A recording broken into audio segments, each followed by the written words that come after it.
They came, I believe, some of the notes, our notes said about Tilly, I think they came in 1934. Camp. And Now, where is Boot Hill?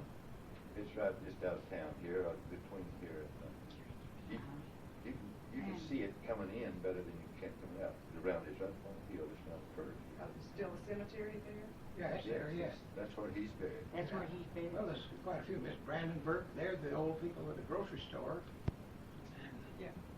was Dolly Johnson buried there? Who? Dolly Johnson? No, Dolly Johnson's buried in Indiana. Now that was Dolly Johnson. Is it on? Dolly Johnson's idea was the idea that caused the community house to be born. She would have, just to entertain the tourists, she would have a bonfire down what is Pioneer Camp. And she'd let the older boys take the truck and go to the mountain and bring down logs. And she had some great big logs sitting around for seats, and they'd have a big bonfire. And Dolly would find out who could sing and who could. Claude Young and them used to do a quartet. They had a quartet. Some of them give a reading and somebody would tell a story. And it was just a lot of fun. But it so happened so many times that it rained. And then we'd go inside her store and there just wasn't room for it. And Dolly's idea was always to have a place where we could, and she's the one that started us. And then we'd have Sunday school under a tree up here in the Lake Canyon, and it'd rain, and we'd go in her store, and there wasn't room for that either. And so that is what gave us the idea that how nice it would be if we could have a nice warm place where we could all worship. She had the only telephone in town, And too. only telephone in this end of town. This end of town. Captain Johnson, that had the old Fink place, had the Yeah, only yeah. one in the other end of town. And they also had the telegraph office. And they had a bulletin board outside, and they posted the telegrams outside, and you drove by to see whether you had a call or a telegram. And one time, the shortages, Willie drove by, and it said, "The peaches are ripe, Willie, come home." Yeah. Well, another time, Katie Barkley went by there, who had a grandchild. She'd opened the telegram and looked at it and read it and told them ahead of time before they ever saw the telegram, she was a grandmother, you know. Yeah. And this mirror right here, Mrs. Johnson gave that to Ed because he'd go down there. She'd be so far behind, and he'd peck and tap out the telegrams for her, and then he'd go deliver them. She gave him that mirror. She says, "Now this is for Ed, and nobody else is to have that mirror. And when he marries, that's his mirror." He never has asked for it. So that's the reason he hadn't got it, I guess. But that was the Republican town. And when we had a Republican president, the post office is down that end. When we had a Democrat president, it's down this end. So we always said that the telegram was on wheels, and we had to find it when we got here if there'd been a change in administration. Where was the post office before it is where it's now? It was where the old Fink store is. And Mr. Johnson had those boxes, and after the Democrats got in and they put the post office down this end of town, Yeah. well, he had a certain little clique in here of Republicans that would mail their stuff at his place, and he kept his boxes there. And then he'd send it to Eagle Nest to be posted to keep it from going through this post office. Now, where is the old Fink store? Well, you know where you know where the laundromat is there? My daughter, right, about That 3 big doors. brown ahead, building around just north of the laundromat. My granddaughter's laundromat there is. And this Captain and Mary Johnson that had that story then, they were really characters that should have been written up in a book. Yes. They were so unique. For instance, it was during the war, and meat was rationed, you know. And Mr. Dalton from Chattanooga, Oklahoma, was our neighbor right here on this corner. And so he had a grocery store at Chattanooga, and he cut meat. And so Mr. Johnson was getting old, and so when he'd get in a beef, Mr. Dalton would go down there and cut it for him. And one time Mr. Dalton said that he was cutting off some steaks, and a man was standing there, wanted 5 of them, and he had them stacked up for him with the paper between them. Mr. Johnson came by, the captain they called him, and he said, what's that for? And he says, I've sold that to this gentleman here. He said, well, he can't have them. And he says, well, I've already sold them to him. Well, he can't have them.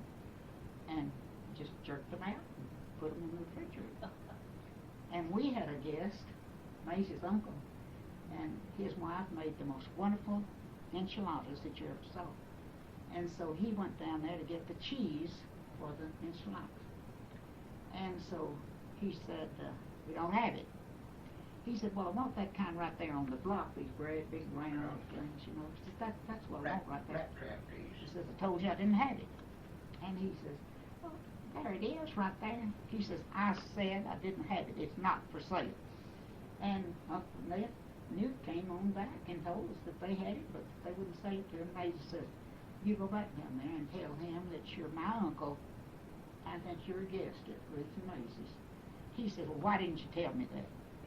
He sold, Uncle Newt came back, he says, he was head of the men's department of Washer Brothers all of his life in Fort Worth. He says, that's the first time I ever had to tell anybody who I was visiting and who I was to buy a hunk of cheese. Yeah. Well, then, was you here at what was in the lodge burned up there, Buena Vista? Yeah. We used to have some good times in there. Yeah, it burned New Year's Eve night. Yeah. It was where the bank is now. Yeah, where the bank is. And it was perfect for Red River. Yeah, it had two big fireplace, one each end. I know we came out here in the wintertime. We went over and sat down and they, because they was just personal friends of mine. And I know we'd had a couple of drinks. I don't know what I had anyway. But I got over there and we got a poker game, the women and the men, you know, just a little, I don't know, 10-cent limit or something like that. I remember there that got along and I got $4 or $5 ahead and I got the sweat coming out on me for those drinks in that fireplace. And I went upstairs and got to bed and went to bed without a stitch clothes on, and it's about 30 below zero then. And they all rushed me to the hospital when they come up there and said I was getting pneumonia. Well, Lord, that few drinks there I had, and those fireplace, we used to have a lot of fun. You're talking about the lodge that Dane Zena built, aren't you? Buena Vista. No, not the Dan's lodge, the one right across Street South. Yeah, Buena Vista. We came Where the through here bank one is. winter. See, I helped Dan on the lodge up there, helped on the lodge. Every minute I wasn't up the cabin, I was down there helping him on that lodge, you know. We came through here in the winter earlier that time, and we stopped at the Buena Vista Lodge, and it was just about lunchtime, and those people were just so gracious. They had big fried chicken. They invited us in just to eat with them, just a guest. There's no commercial thing to it. That was a masterpiece here, wasn't it? Yeah. Say, this is a cute thing that I found among this Texas invasion. And it's written by George Fitzpatrick and is put out by REA, the little magazine for them. It said, this month, the Texan invasion of New Mexico is well underway. The Texans tried to take over New Mexico in 1841 and failed. For their grandchildren and great-grandchildren accomplished it in the automobile age without firing a shot. In these days, Texans came to New Mexico not to open a route of trade or to claim all the land to the Rio Grande or to set up a government in Santa Fe, but rather as heat refugees. And they came by the thousands to swarm over the land from Hudson to Red River. And these days, there was no companies of dragoons stationed at the outpost to try to stop them, nor did we bid them, now we bid them welcome and try to prolong their stay as long as possible.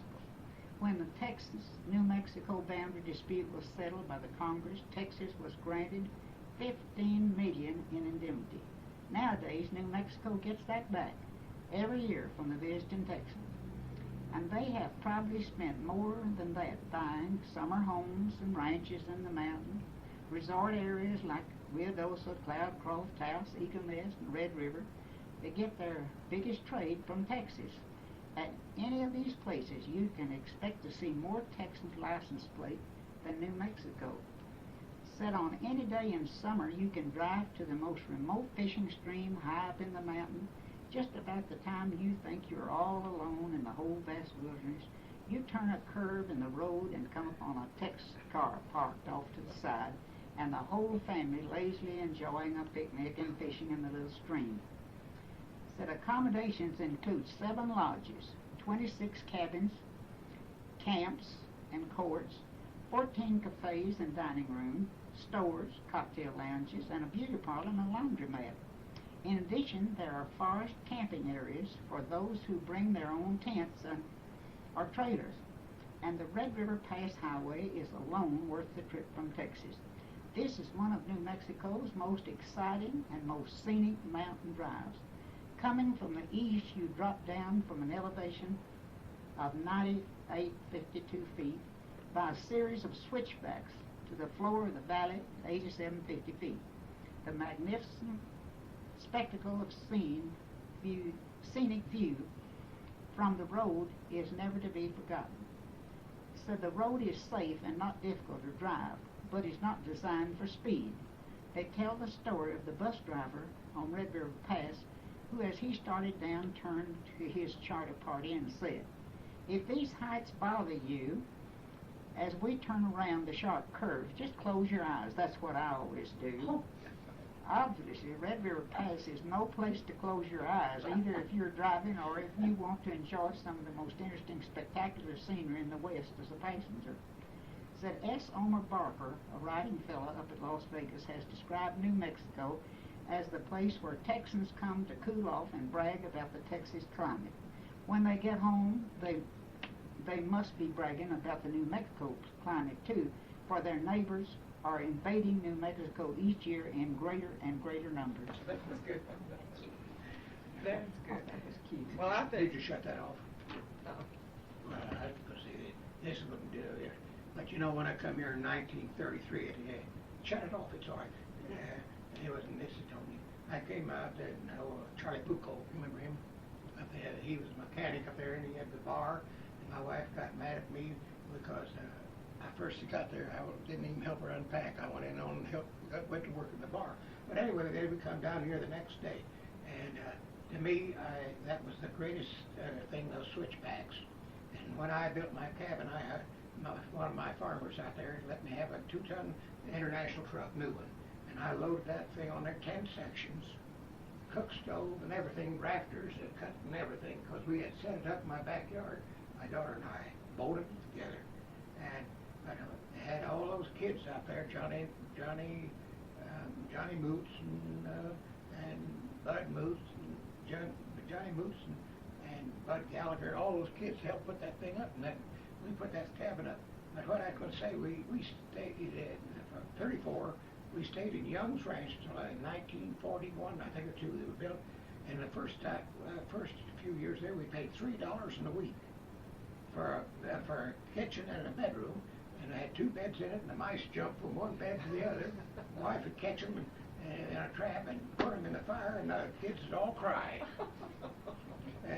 But that was we had more fun. We took the water in the river, and we had a John outside, and didn't have any lights or didn't have anything. But we had more fun in those early days, I thought. Take hikes every day or so, and take some Wheaties or something up in the mountains and cook them. We did the same thing. Yeah, We but- prefabricated our cabin. We had it in 4 15-foot sections, 4 10-foot sections, I had- 20 by 30 I had cabins. 8 by 10 because they didn't allow you to go the width of them on a truck, see. And Elsie and I drove all night bringing that up here with a Well, 3/4 ton I pickup had- on the implement trailer. Yeah, Clayton, I had it overloaded. My front wheels were higher. Half the time were up in the back end. And I had brought a carpenter with me, and had the windows already in the door. But we unloaded that thing up Clayton, and had to restack it, bring it to the front, you know, so you could get it there. Always a mess here. how did you decide to come, how did you choose Red River? Was it Well, all the- we came to Eagle Nest there, and they said, "Have you been over Red River?" And I said, "No." He said, "Drive over and see it." And it was so pretty.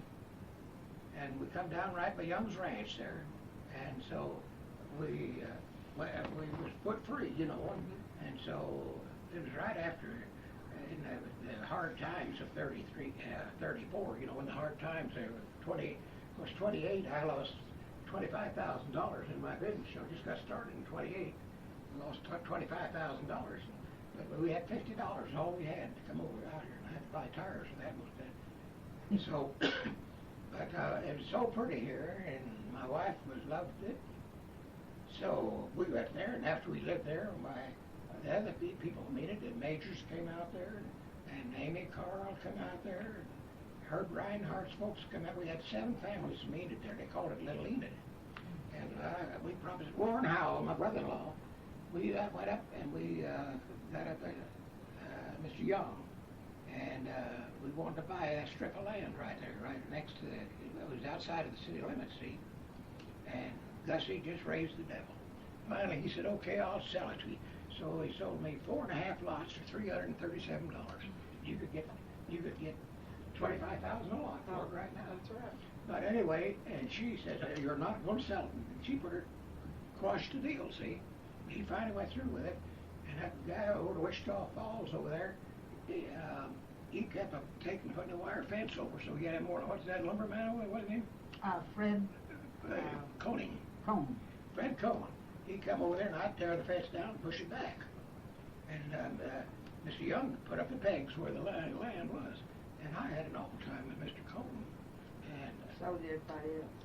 and I'd tear the fence down and put it over on my sideboard. So you get a foot or two, and I'd tear it down and put it back over, see? I wouldn't build it up again, though. But it's, But you didn't stay here year-round then? You just came summer and that was it? Well, how come us to ever come to Red River the first time? One of my friend's sister got married, and they started to Colorado on their honeymoon. Everybody went to Colorado, there was anybody. And so they got to Raton, they took the wrong road, and it just kept getting prettier and prettier, and they didn't discover really if they were on the wrong road till they got to Cimarron Canyon, or Cimarron. And then they knew they were. So they said, well, let's just go on and see what it all looks like. So they got over here, and they let them stay in one of those fishing shacks at Tall Pine. oh, man. And they came back home and they were telling us, raving about how pretty this place was. Well, her sister, the Deatons, they were our neighbors and friends, and they said, started in on us, said, let's go to Red River. And we took $50 for our vacation to buy gasoline. We brought our own groceries. Oh, we bought everything like that. And we camped in tents up there by Black Mountain 2 years. And then we started to renting, and the first place we rented was right here where these apartments are. And I can't think of the name. Having one of my dumb spells. But anyway, they were building some little sorry-looking cabins. They were building them out of aspen poles right there. And so I said to Hal, this is the last year I'm going to camp in this tent. It rained every afternoon. The kids tracked dirt in on the bed. He said, well, I don't know what we're going to do then. I don't know where we'll stay. And I said, we're going to stay in one of those swanky cabins they're building right there. So when he went fishing, the old time I walked over here. He said they'd be ready by next summer, and he's going to get $1 a day for them. And I said, would you let us have any cheaper if we took them by the week? And he said, yeah, $6 a week if you rent it now. So I rented it and paid him $1 down on it. And so it had one room, had a wood cook stove, 2 double beds, a cook table that answered for the dining table, and 2 chairs, and the other 2 sat on the bed, and some nails in the corner where you hung your extra clothes, if any. And that's where we lived. That was what year? First summer. That was in about, let me see, that's 28, 29, that's 1930. And then we rented 10 years. We lived in every camp around, I guess. And finally the boys said, if you're going to go earlier every year and stay later and take more kids with you, we better buy a place. And we had played bridge in this house with Florence Fazell and Mary Hoover. They were sister-in-laws. Florence is from Kansas City and Mary is from Raton. And so we would they'd bring their own pictures and rugs and everything like that, and it's so pretty. So when they told us we could buy a place, this is the first one we thought of, because it had 2 doors and we could make a duplex out of it. But we never did cook a meal in the kitchen. We tore it out and made a bedroom out of it. When did the change of going from just a vacation or maybe a mining town begin to change to like a ski resort? Anything when that really started, when they started using it? Well, I don't know. And then I can tell you it was about 19, and we bought our house in 46, and the boys learned to ski by carrying their skis up this hill and skiing down. And Walter Bachman, our partner, was a engineer for Wilson Manufacturing Company, the largest firm in town. And Walter designed the first ski area lift, and Mr. Wilson was so interested in it that he gave him the material. And he put the powerhouse, the engine room house, whatever you call it, up at the top of the mountain, right where the intermediate lift is now. And Captain Johnson was the only one that they taught to operate it, and it got to where he couldn't climb the mountain. It was a rope tow. And then Mr. Bolton came in here, and from Oklahoma City, and he's the one that put in the ski area. He first put a intermediate one there, and then he put in the big lift. Well, Ruth, when I come out here in '34 at the Eagle Nest, the town was just it was pretty dilapidated then, you know. Yeah. That was a big mining town in there, and we had, of course, we went up to the mine up above, you know. Well, like we used to go up there at night in jeeps and see the animals. We used to go on Burnt Mountain up there and have our breakfast up there. You remember that? Is that up toward what we could call Yeah, midnight? Midnight. Well, the hotel was still standing there with a name on it. A hotel. And had boards, 1x12s around for the beds.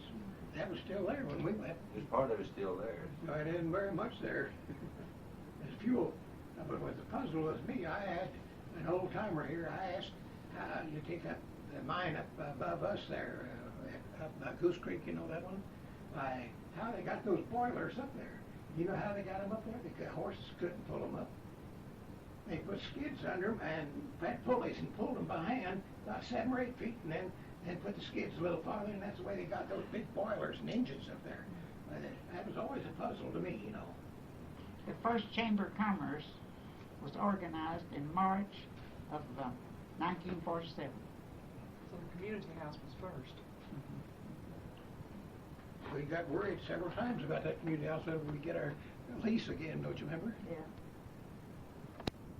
We didn't have anyone to clean up the community house every year before it opened, so they had what they called a working bee. Everybody took their sandwich, and they're all there. Their names are listed in the minutes of and all you all were there. I mean, Joe and Elsie and Ike and his family and everybody. And we'd stayed on and said the work was finished at 2:30 or the work was finished at 3:30. And we shined up the windows and cleaned up the floors and did the whole bit. But we had a lot of gifts at the community house. And one that I've always been proud of was the doors, the 2 front doors. And it was decided when we built the first little building to divide the space and put 2 front doors, because that way we didn't have to have a back door, but you had to have an entrance and an exit. And Florence Fazell said, and when we want to give keys and everything, well, you go in one door and come out the other one. And so when we told my husband that we were going to build a community house, he said, I'll give you the doors and the floors if you can figure out a way to get them to Red River. And he had office in the building, the first fine building that was built office building was built in Wichita Falls, known as the Wagner Building. And it had those doors, they were sliding doors. And they were made in Mexico, hand carved. And they were bought in 1928 and cost $950 a piece. And Hal saw them when they took them off the bank, bought the building, and they were going to have it's there now. And the sliding doors were not enough security, so they took them off and put them in the basement. And Hal was a pack rat, and so he asked them what they were going to do with them. They said, nothing, do you want them? And he said, yes. But he put them up over our head in our garage, and they were just as black as they could be when they got them up here. And then the floors was maple. He had bought the floors out of the old J.C. Penney store that Did Uh-huh. they burned have fire or in Wichita something? Falls. They had a fire, didn't they? It burned. and was covered with ozite and carpet, but there were still little black spots here and there on it, but didn't hurt the floor. And we had enough of that. He paid $35 for it, and we had enough of that floor to floor a cabin at the lake with a porch around two sides of it, floor a room upstairs in our house 28 by 32 feet, floored the community house, and Hal told them to dump all they had left up in this house, and we floored this whole house with it. And the way we got it up here, Mr. Cashin, who had 3 Canyon Camp, and Mr. Lewis, one of them had a truck, I don't know which one. So we propositioned them. DH? Huh? Old DH Lewis? Yeah, one down Yeah. here. And we propositioned them if they'd bring the truck of apples to Wichita Falls, that Mays and I'd help sell them if they'd bring the floors and the doors back. Now, if you've ever been in on selling a truckload of apples, now that's something. But we did, and we called every wholesale house in town and sold them apples. And then they still had some left, and this turned out to be the cutest story. Mr. Dalton had this store in Chattanooga, Oklahoma. And so he said to Mr. Cashin, he said, let's take the rest of these apples over to Chattanooga. Said, we've got 2 grocerymen over there, and they'll just fight over buying these apples. Well, they had been hail popped, you know, and they started to decay.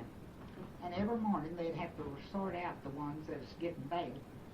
And so he said those merchants just fought over which one's going to get those apples. And he didn't know anything about us having anything to do with it until one night the directors used to have a dinner. We had it at the lodge. And I think everybody paid for his own, but we all met. And so they asked me to do some reminiscing. And I told the story about how we got the things here and about the apples, selling apples.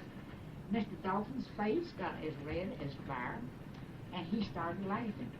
And he got up and he said, and I am the one that ended up with those apples at Chattanooga. And said I had to eat nearly all of them. He's a wonderful fellow. He and his wife always played at the community house, played the piano for us. Yeah, He was a wonderful man. Now, you told me how you cleaned that door. You mentioned that the door was They black. used steel wool brushes and wood alcohol. And I remember Jake Williams, that was just a vacationer up here. She loved that community house so. And she worked down. They said Jake worked for 2 days on those doors, and they were as bright and pretty as they could be after they got them all cleaned up. And then I've always thought the funny thing was they're hung on bridge timbers with those huge big barn door hinges on those fine doors, and hung on bridge timbers with those barn door hinges on them. But they served the purpose, I guess. Lots of comments on. My wife was treasurer down at school, that place, for I think about 7 years. She was treasurer, and come up now at the end of the year one time, she said, I can't balance my books. She spent part of the money. I got it mixed up with her, but she had all the figures. I remember I had to dig up $37, and I said, that's the last time you're going to be a bookkeeper for the community house. Joe, can you think of anything else that we? No, I think this has just been wonderful. There's lots of things happen that we can't remember that are cute things, you know what I mean, that happen, what individuals would do. Oh, yeah, one night I came about these Shires that printed the little Colossal. Mr. and Mrs. Shire were old people when they came here. He had retired. And they were Germans. They were real wealthy.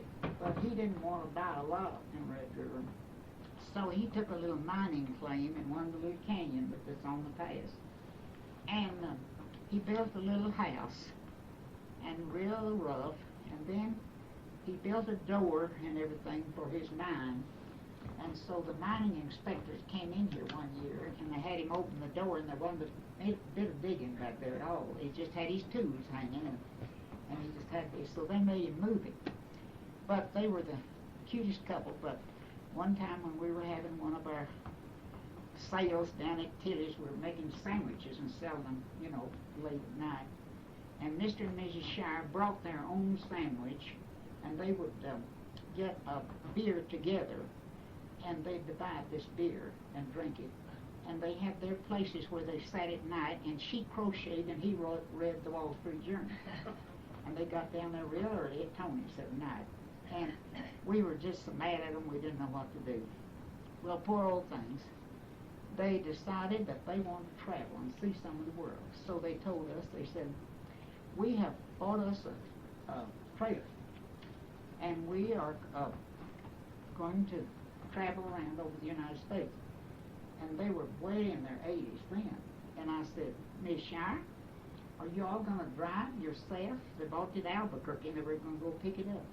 She said, no, we've hired a young fella that's going to drive. And so they weren't gone too long till they came back through here. And they had to leave their trailer in San Francisco. And she said they found out that that young fella just had one eye when they got to the mountains of California, you know, to go over. And she said, and you know what that young fellow wanted to do when night came? He wanted to go to bed. I said, well, we wasn't going to get to see a thing. And said, we just fired him. And so then they got to San Francisco and they parked their trailer. Well, they came back through Red River to just get to see Red River one more time. And she was a real bad diabetic, and she went down to Tilly's and bought her a half a coconut pie and ate it all herself without letting him know anything about it, and she died that night here in Red River. And after that, Mr. Shire was way in his 80s, and he got one of his nephews to take him to Europe. He wanted to see his old family town where he lived and everything. Well, now, when you all first came, you didn't have the fire department we have now. No, didn't have anything. Didn't have anything. What did you do to prepare for any sort of illness when you came up? Did you just bring your own medicines Yes, with you? just your own aid. That's all. Sometimes that's all we did was just cure it ourselves. Sometimes. I never had an accident with as many kids as we brought to this house. Never had an accident with one of them, and never, if they got altitude sick, I made them take it. If they were young enough, I'd give them an enema. If they were too big, well, I'd make them do it themselves. My wife was a registered nurse, and she knew most things for minor things. See, she was a graduate registered nurse. Well, I bet she was called on a lot. No, that cost Skin knees. Not too much. We didn't up here. We didn't have much sickness up here. It's a younger generation that is coming there, I guess. Ruth here used to say, tell everybody, she says, all it says, if the ants bite you, it won't hurt. After it rains, you won't get wet. That's what she used to say all the time. Yeah, they asked if there were mosquitoes up here. She'd say, well, if they bite you, they wouldn't hurt you. I said, no, of course they're not mosquitoes. And if they were, if they bit you, they wouldn't hurt. So they said that at home they just almost declared open season on anybody that mentioned Red River before May 0 maybe. Well, once you get a love for it, you just have it forever, don't you? That's right. Yeah. It's an addiction. Uh-huh. Talked to somebody down at the banks the other night. She said that she was from somewhere down in South Texas, and she said this first time she'd ever seen this place, but they were already making arrangements to come back next year. Elsie, what you add to this? You had little children up here? Did your children ever get sick? When they go to Cuesta, every time they go to Cuesta, they just turn green. Just starting out toward Cuesta, all those crooks and turns, and Joe wasn't known to go just real slowly. And they were always so sick every time they got to Cuesta, and I hated that trip. Now, you came up here, Joe, what year? First in 43, You built your cabin. 45, started in 45. But you take care. These roads were pretty impassable. When we come through Cimarron Canyon, the sand was about that deep, in the same way when you went to Cuesta. We couldn't go down to Cuesta. We had to go through San Cristobal. Rodney, remember that? We couldn't get through that way, you know. And we went through San Cristobal if we went to Taos. When we went to Taos, it was, we All day. All day. You couldn't get there and back in one day hardly. Then. But, San Cristobal is where we bought the lumber to build our house. yeah.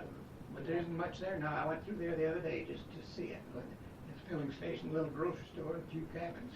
Well, simply it was a family over at San Cristobal that had the post office and the grocery store. I'll think of their name in a minute, but anyway, they knew we were building, they were good friends of Willie and Foster and Mr. Foster's, and they knew we were building a community house, and they said they had an antique light fixture they'd give us, and of course we were thrilled to death. And it was an odd-looking brass deal.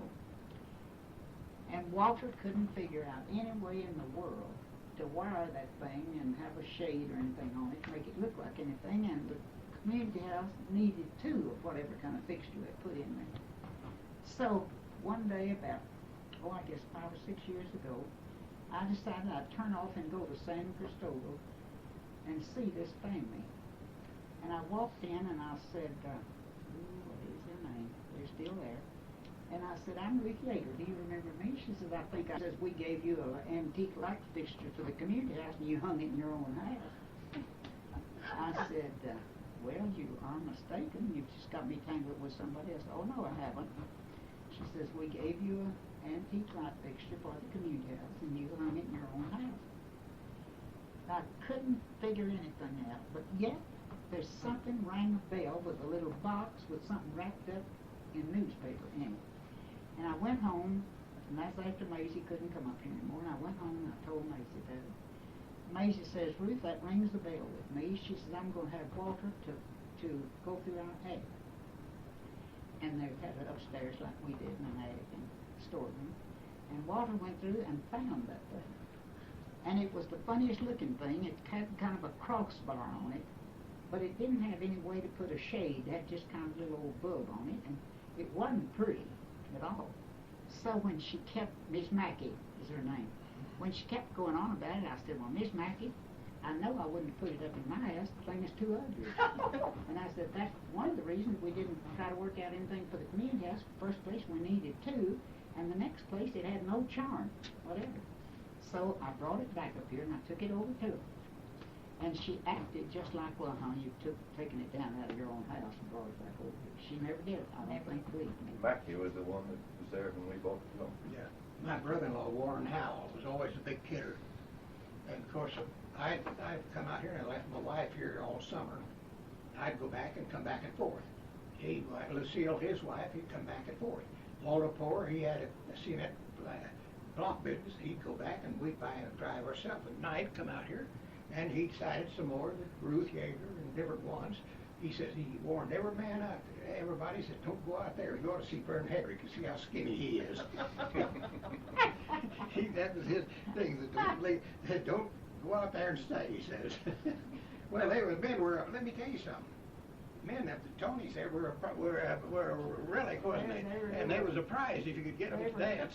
Yeah, they didn't have, it was 9 out of 10 of them were men in there still. I mean, women in there with the kids. They all wanted to dance, and there wasn't any men. Say, but one of the colorful characters up here was the two Moberg boys. Yeah. Their father, we knew his father when we lived in Dolly Johnson's little mountain home. We had him over to dinner, and I shall never forget the blessing he gave at the table. He had a little brown derby, and he walked came up from their mine. Their mine was the first one up Pioneer Creek. The house was up on the ledge on the left. And he told us that mine was 1.5 miles back in there. And he went out in the winter with his boys. His wife was dead. And he got a grub stake, and he came back in here and worked that mine all summer. And 2 of the boys stayed in here, Oscar and Harry, and they would help him in the mine. And one time I asked him, I said, Mr. Moberg, how can you continue to work at something that long that you've never had pay dirt out of it? You've never accomplished what you started out to do. He said, Mrs. Yeager, I wish I could quote him word for word. He says, Mrs. Yeager, it isn't the accomplishment in this world that keeps you going. It's what you're expecting to find. He says it's your future that you're looking forward to, and your plans that you have in your mind. He says that's what keeps you going. He said it's not having it. And I just thought there was so much philosophy in that. With his Harry and Oscar, drank wine all the time. I have a trunk and a chair and some of his mother's wedding linen, and he would be at 95 years old if he were living, and this was his mother's wedding linen that I have here that he gave me, and I'd give him some money to buy wine. That's what he did with it. And but they were colorful characters, and they wore their World War I coats, and you know they fitted and flared. Well, then they didn't wear them buttoned, and they'd have a pair of maybe striped pants on them. But they were as clean as they could be. Maybe a white shirt and everything. And if they came to the dance and they were not drinking, they came over to where we were all sitting lined up, 8 or 10 of us, and they didn't quit till they danced with every one of us. Their manners were just impeccable. And if they were drinking, they didn't even come over and speak to us at all. You know, I don't know of any one of our bunch that ever drank. You know what I mean? That might have taken one drink, like down to Florence Frizzell, because she always made daiquiris down there, you know, and they were strong. And I would race that She fella. always served me a Coke. Yeah, and I down there at night to eat, and we eat up to 10, but we had a couple, 3 drinks down there, and I was going to race everybody back, and I started out, and I rolled halfway down to the river. Well, it's been nice being here with y'all. I'm going up to the poorhouse now. Right, Jack. Yeah. That had the First Wichita National Bank, and his son, Harold. And they've ridden to Gold Hill, and they came back down, and they got to Mr. Crow's. Now, Mr. Crow's an old prospector that had a beautiful flower garden up about 3 miles up the canyon. And that was one of the show places where everybody go see Mr. Crow's flower garden. He had a irrigation system that they said would just almost do justice anywhere. And he had every species of flowers that grow in the Rocky Mountain area. And so people would go up and look at his flower garden, and he had a little box there, and they'd put a quarter or something like that. Well, Mr. Simmons and his son Pat, or Pat and his son Harold, were coming down from Gold Hill, and it rained and sleeted, and they were just frozen by the time they got even with his cabin, and smoke was coming out, and they stopped. And they said he had a degree in law, and he came out and invited them in, and they said that they never felt as good in their life as they did that cabin. And he served them coffee, and they said he so thick he could walk, but it sure was good. Cups didn't have a handle on them or anything, but he served it with all the grace that any hostess would. And so he sat there and talked a while, and finally he said, well, I've got a little homework to do, so while I visit with y'all, you don't mind if I do it. So he brought in a cardboard. Oh yes, he offered them a cigarette.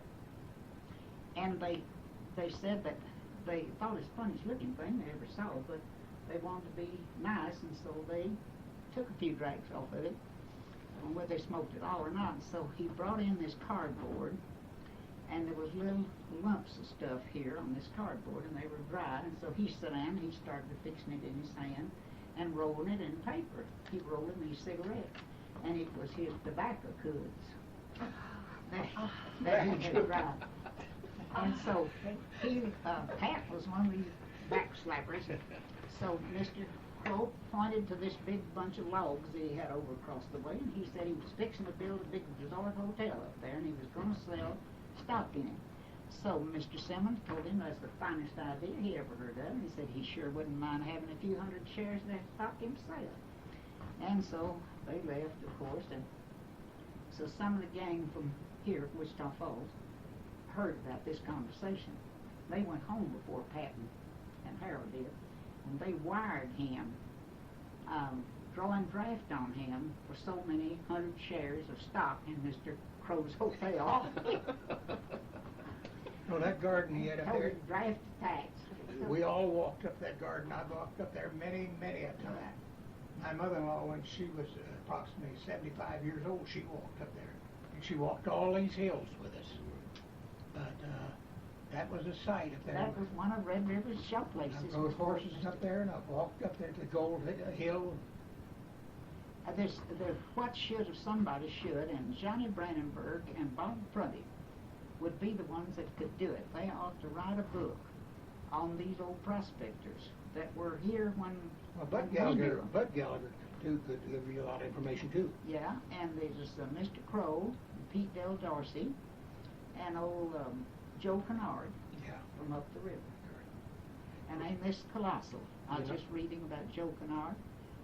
He prided himself on being able to walk as fast as a saddle horse could Yeah. up that to where he lived. My first advice given me was, don't talk about anybody in here, because practically everyone in here, the Mooses and the Gallagher, everyone was relatives. Yeah. And Katie Barkley found a sign on his door and gave it to the little museum up here at Tall Town. And it said, I am very sick, come in. If you find my body, notify so-and-so, and write down. If I am still breathing, take me to the Miners Hospital, or notify the Miners Hospital, somebody there that would come get him. And that's where he died. Sure. Well, see y'all. Ike, thank you so Yeah. much. Thank you.